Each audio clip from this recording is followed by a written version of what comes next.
अहम खबर जम्मू कश्मीर से। जम्मू कश्मीर के कुपवाड़ा से ये अहम खबर है, जहां जैश के 2 मिलिटेंट गिरफ्तार हुए हैं।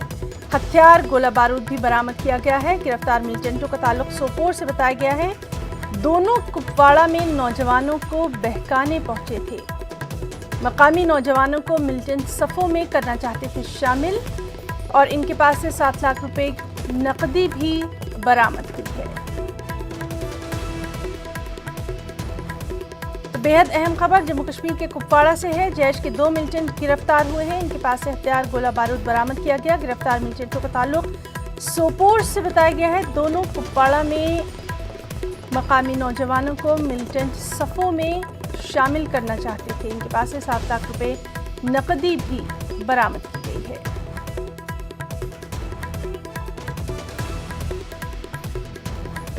जम्मू कश्मीर